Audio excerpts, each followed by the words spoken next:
Pushing the limits was in David Finlayson's DNA. He was the kind of kid that if you said, don't cross this line, he'd put his foot across to see what would happen. At 23, he joined the Marine Corps and was sent to Hawaii to serve as an assaultman.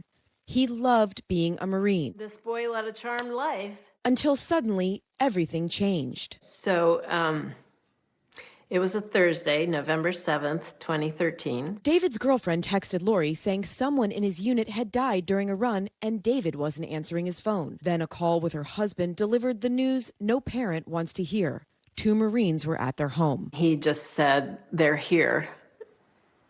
And I said, is it David? And he said, yes. And I said, is he dead? And he said, yes. It was a sudden cardiac arrest. His autopsy didn't show a heart abnormality, but to Lori's surprise, David never had an electrocardiogram or EKG. I said, you've got to be kidding. They go through 2 or 3 days of medical testing and you don't check their hearts? The military stopped giving all recruits EKGs more than 20 years ago, citing unreliable results. The electrocardiogram that was being used in 2002 is very different from what we're using now. Dr. Mark Hagney from Uniformed Services University says today's tests are more reliable at finding heart problems among recruits, and it's time to bring them back. When you take away people being killed from falling off a high structure or jumping out of an airplane, the number one cause of death is heart disease, sudden cardiac death. As many as 500,000 people are screened for military service every year.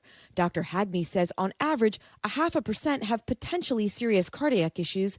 That's several thousand people. In 2020, 2 Naval Academy midshipmen died of cardiac disease within weeks of one another. When the superintendent found out an EKG could have identified their heart issues, he had the entire academy screened. Dr. Hagney's team found a number of them with heart problems, including 3 so serious they had to leave the academy. Many conditions have no symptoms and go undiagnosed, but can intensify and suddenly appear with physical exertion like military training. It's going to potentially bring out an abnormality that they never would have had a problem with if they were living a much more sedate civilian lives. Also a danger for young athletes, even those in peak physical condition.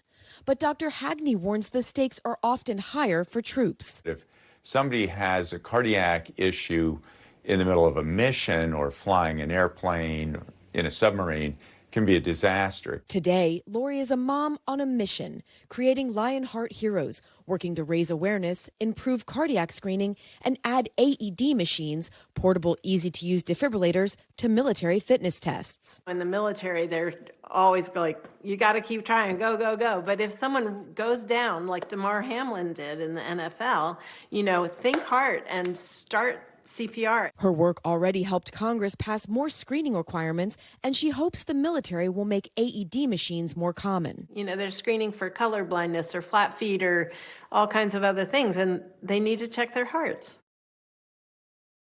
Thanks for watching our YouTube channel. Follow today's top stories and breaking news by downloading the NBC News app.